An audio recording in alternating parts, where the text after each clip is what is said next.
So on behalf of the California State University system, I would like to extend my warm welcome to all of you who are joining us today as we relaunch this pivotal ECCLPs Environmental and Climate Change Literacy Initiative. This joint UC and CSU initiative leverages the most powerful social change agent we have, our youth. The ECCLPs project has established an audacious goal to educate all of California's high school students to be literate in climate change and environmental justice issues and solutions. I think as educators, most of us in the room are educators in different capacities, and we know that education is key to reversing climate change. We must act urgently to enhance awareness, reverse the course, and adapt our behaviors. Our future depends on two things.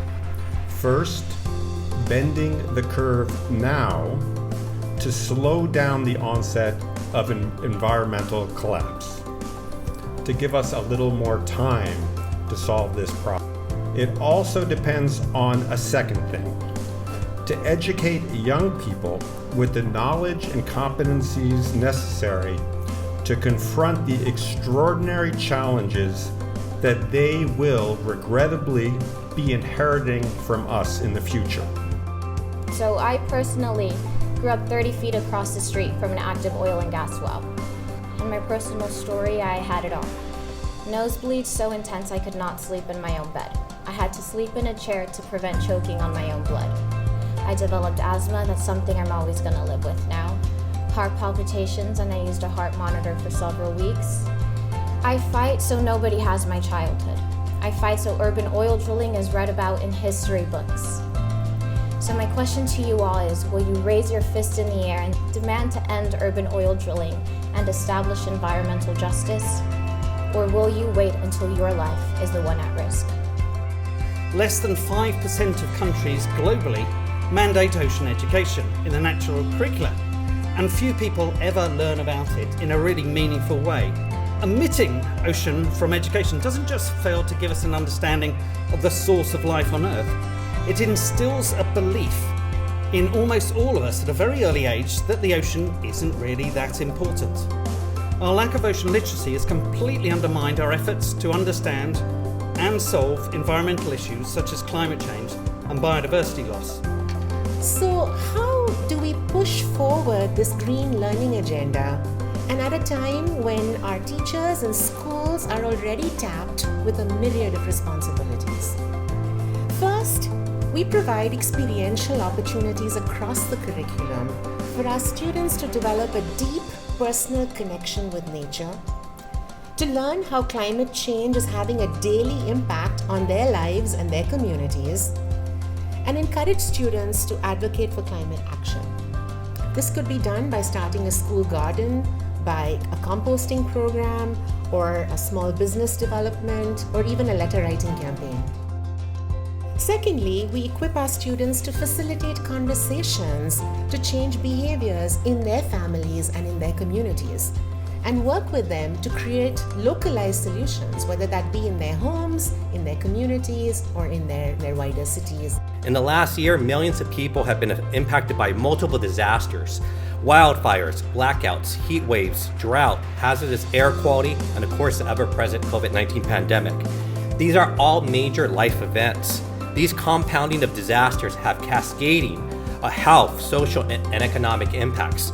And due to existing structural inequality, these impacts are disproportionately affecting low-income people of color, and really necessitates the time for action is now. We've seen the powerful outcomes of teacher professional learning when teachers have the opportunity to work shoulder to shoulder with community-based partners. And once these relationships are established, we've seen how deeply important community-based experiences are to students. This can be in the form of locally focused or culturally relevant classroom resources, on-campus outdoor experiences, field trips, and the ultimate and never to be forgotten opportunity to attend residential outdoor school. And we're thinking about a new future centered on hope, centered on diverse solutions, centered on student-driven innovation that's both culturally and linguistically relevant and responsive to communities. We're thinking about Eclipse and the success of Eclipse, because the success of Eclipse will be the success for all of us. So we recognize that our systems need formal pathways of connection to effectively collaborate, and therefore Eclipse will do what any single organization cannot do on its own. We'll bring together key partners across all systems to learn from and inform each of these necessary spheres of influence. And we'll find the strength in numbers, and we need your help. What is the most important thing we could do as educators of all forms? Accelerate empowered collectives. You are demonstrating a collective right here. If we are able to achieve greater carbon reduction sooner, then that collective is empowered, gets us to accelerate. For me, this is the most critical work that we could do together. Bending the curve on climate change will require all of us to work together. We must lean on each other to make this happen. Youth groups, teacher organizations, funders, technology companies, higher education, community, and global partners. It's only by joining forces that we can develop effective climate change solutions.